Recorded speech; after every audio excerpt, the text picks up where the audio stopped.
अस्सलाम वालेकुम, जय हिंद, जय महाराष्ट्र। दोस्त खालिद मामू फ्रॉम मुंबई, लोनावला में हूँ इस वक्त। ये मेरा जो कंगल, टर्किश कंगल कुत्ते जो है बच्चे, इनके साथ में खेलते रहता हूँ मैं। ए बगीरा, ये बगीरा है, ये अकीरा है, ये देखो, ये देखो, ये वर्ल्ड के सबसे पावरफुल।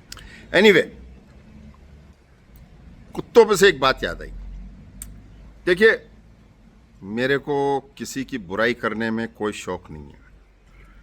मैं अपनी कब्र में खुद जवाबदार हूँ, लेकिन जहाँ गलत देखो वहाँ बोलना अपना फ़र्ज़ है, बर्दाश्त नहीं होता है। मैं एक शख्स का नाम नहीं लूँगा क्योंकि मेरे जो बड़े भाई है अबू आसिम आज़मी, मैं उनको बहुत मानता हूँ। मैं बम्बई में दो ही आदमी हैं जिनको मैं बहुत मानता हूँ, एक अबू आसिम आज़मी और एक अरशद सिद्दीकी। अरशद भाई मेरे बहुत मतलब करीब है। आसिम भाई का ऐसा है कि वो भी मेरे बड़े भाई है, मैं बहुत मानता हूँ। लेकिन जब मेरे अरशद भाई से कोई ताल्लुकात नहीं थे, यानी कि आज से 30 साल पहले, तो उस वक्त 25-30 साल पहले मेरे फादर गुज़रने के बाद में अबू आसिम आज़मी, जिन्हें मैं आसिम भाई बोल के बड़ा हुआ हूँ, पहली बात तो हमारा ताल्लुका जो है वो 50-60 साल से, कैसे, इमामबाड़े में हम लोग आमने सामने रहा करते थे। मुबारक मंजिल करके बिल्डिंग है और खड्डे की बाड़ी, वो इमामबाड़ा, वहाँ पर अरब का बंगला है, वहाँ पर आसिम भाई और उनके भाई गुड्डू वगैरह, उनके फादर मदर सब रहा करते थे। तो हमारे ताल्लुकात उनसे 40-50 साल पुराने, फादर के टाइम से। उनके वालिद मेरे वालिद को जानते थे, हम लोग बहुत पुराने हैं। मेरे वालिद गुज़रने के बाद 1988 में मेरे वालिद, बहुत लोग, मैं शिवसेना में भी जब था, उद्धव साहब वाली शिवसेना में जब मैं था, तो बहुत लोग शिवसेना के ऐसे हैं जो थोड़ा ऐसा अबू आसिम आज़मी का आदमी है, ऐसा है वैसा है। मतलब नहीं, आदमी नहीं है, मेरे बड़े भाई है। इसलिए क्योंकि जो मेरी ज़िंदगी का सबसे बुरा वक्त था वो मेरे वालिद, मेरे फादर गुज़रने के बाद था। अबू आसिम आज़मी मेरे फादर के गुज़रने के बाद में मतलब काफ़ी गाइड किए मुझे कि नहीं खालिद, ऐसे करो ऐसे करो। उस टाइम पे मेरी उम्र जो है 18 साल की, और आसिम भाई ने मेरे को बहुत गाइड किए, बहुत सारी बातें हुई। फिर मैं अमेरिका जब गया, अमेरिका में रहता था, तो आसिम भाई के टच पे रहता था। कुछ वजह से FBI, फेडरल ब्यूरोज इन्वेस्टिगेशन, मेरे पीछे काफ़ी लगी हुई थी।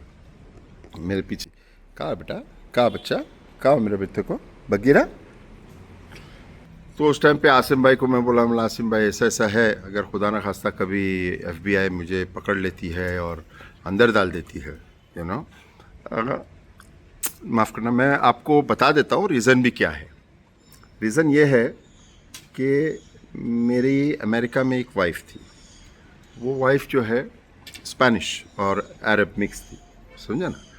तो उस वाइफ ने जो है, मतलब मेरा बच्चों का कस्टडी का केस चल रहा था, तो झूठा FBI को बोल दी। ये 9/11 की बात है कि अरे ये बहुत उसामा बिन लादेन को बहुत प्रेस करता है, टीवी देखता है, बच्चों को बोलता है ताली बजाओ, प्लेन जा रहा है अंदर, ऐसी सब बातें। यानी कि FBI, तो FBI एक रूटीन इन्वेस्टिगेशन के हिसाब से मेरे पास आई। उस वक्त मेरे नसीब और अल्लाह मेरे साथ था कि जो FBI और ATS का ऑफिसर जो आया था, ओके, ATS बोलेंगे तो alcohol, tobacco and fire arms, ये 3 डिपार्टमेंट। ये क्या कर रहा है बेटा, अरे मेरा अरे अरे अरे क्या कर रहा है बग्गी। तो वो FBI का जो ऑफिसर था, वो मुझे बोला, लोक you better be careful, you know, your wife is really after you. She called us and told us that you were, you know, praising Osama bin Laden and blah blah blah blah blah. तो ऐसे सब करके, यानी कि मैं खैर अल्हम्दुलिल्लाह बच गया, और वो ऑफिसर लोग अच्छे थे, वो समझ गए कि यार ये तो काम धंधे वाला आदमी है, ऐसा कुछ भी नहीं है। तो उस टाइम पे मैं बहुत परेशान था, तो मैंने आसिम भाई को फ़ोन किया, बोला आसिम भाई बहुत परेशान हूँ, ऐसा ऐसा, इंडिया में आया मैं, और मेरे पूरे घर के डॉक्यूमेंट्स वगैरह बनाया मैंने, और मैंने आसिम भाई को बोला, आसिम भाई अगर मुझे पुलिस वहाँ पकड़ती है झूठे बिना पे या कुछ ऐसा होता है, तो मेरे घर का पूरा बंटवारा आप करा के देना। अरे बोले बेटा कुछ नहीं होगा, काय को टेंशन लेता है तू, खाली नमाज वक्त पे पढ़ा कर, अल्लाह तेरे साथ रहेगा। उस दिन से मैं नमाज बराबर अल्हम्दुलिल्लाह कायम। ये देखो ये देखो ये देखो बदमाश को देखो, ये बाबू आना, चला चल आ जा ऊपर। कैसे आएगा तू? एक सेकंड भाई, एक सेकंड। ये देखो इसको, ये देखो इसको, मस्ती। मेरे पास आने का है, आने का है, बाबा के पास आने का है। उसको मेरे पास आने का था, इसीलिए जो है बस वो इधर उधर से कोशिश कर रहा था। तो बहरहाल आसिम भाई का पर्सनल मसला है किसी लोगों से, कुछ लोगों से। मैं इतना जानता हूँ, मैं दबे शब्दों में बोलूँगा और मैं किसी के बाप से नहीं डरता। आसिम भाई मेरे बड़े भाई है, अरशद सिद्दीकी मेरे बड़े भाई है, उनके अलावा मैं किसी के बाप से डरता नहीं। तो मैं जो बोलूँगा ना, रोक बैठोक खुला बोलूँगा मैं, किसी को बुरा लगे भला लगे। देखिए मैं किसी शख्स का नाम नहीं लूँगा, नाम इसलिए नहीं लूँगा, ये नहीं लूँगा इसलिए क्योंकि मुझे डर लगता है। अरे डर किस बात का भाई, अपन इज्जत करते डरते किसी से नहीं। तो कैसा है, मेरे आसिम भाई को भी बुरा ना लगे, इसीलिए मैं आसिम भाई की लिहाज में मैं नाम नहीं लूँगा सामने वाले का।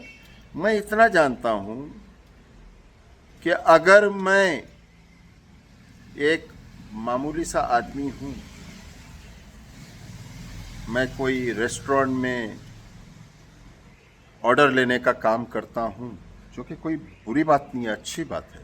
मान लीजिए मैं एक होटल का मैनेजर हूँ, अच्छी पगार है, लेकिन इतना होने के बावजूद अगर मुझे कोई बड़ा आदमी सहारा देता है और मुझे इलेक्शन लड़ाता है और मुझे कॉरपोरेटर बनाता है, फिर मुझे एमएलए बनाता है, फिर आज मैं मर्सिडीज़ बेंज में घूमता हूँ, जो हमारी 7 पुश्तों ने कभी किसी ने मर्सिडीज़ के पास अंदर नहीं बैठा है, सिर्फ टेका लेके फ़ोटो उतारा है। ऐसे आदमी, मैं मेरी बात कर रहा हूँ, कॉरपोरेटर मुझे बनाया, एमएलए मुझे बनाया, समाज में रुतबा दिलाया, नाम बनाया, सब कराया। उसके बाद में मैं, जिसने मुझे बनाया, जिसने मुझे खड़ा किया, जिसने मुझे कॉरपोरेटर बनाया, जिसने मुझे एमएलए बनाया, मैं उस आदमी के साथ मन मुटाव रखूं, नाराजगी रखूं? मेरी औकात है क्या? क्या मेरी औकात थी? मैं तो एक होटल में मामूली ऑर्डर लेने वाला आदमी था। तो आज मेरी औकात इतनी हो गई कि जिस हाथों ने मुझे खिलाया, जिस हाथों ने मेरे सर को सहलाया, आज मैं उसी हाथ को काटूं? बड़ा अफसोस, बड़ा अफसोस, बड़ा अफसोस। मेरा ये कुत्ता कुकी कम बेटा, ये मेरा कुत्ता बहुत वफादार है, ये मेरा कुत्ता है बेटा। लेकिन बड़ा अफसोस हुआ कि आज कहीं मैं देखता हूं, कहीं मैं सुनता हूं, मैं उस शख्स का नाम नहीं बोलूंगा, और अगर उस शख्स ने कभी मुझे रोक के पूछ लिया ना, जवाब मैं मामू स्टाइल में दूंगा, खालिद मामू रोक बैठो, समझे ना। मैं सिर्फ मेरे आसिम भाई के लिहाज में, सिर्फ आसिम भाई के रिस्पेक्ट में मैं नाम नहीं बोल रहा हूँ, क्योंकि पर्सनल इशू है आपस का। लेकिन जो दिखता है वो मेरे को बड़ा गंदा लगता है कि यार, जिस आदमी ने मेरी औकात बनाया, आज मेरी औकात क्या थी मेरी औकात। मैं एक होटल में ऑर्डर लेता था, और आज साला मेरी औकात कि मैं उसी आदमी को आंख दिखाऊं जिसने मुझे बनाया। मेरी खानदान के 7 पुश्तों में किसी ने मर्सिडीज बेंज के अंदर नहीं बैठा, खरीदा नहीं, कभी भी टेका लेके फोटो लिया है, और साला आज मैं मर्सिडीज में घूम रहा हूं उस आदमी के, अल्लाह के बाद, बेशक अल्लाह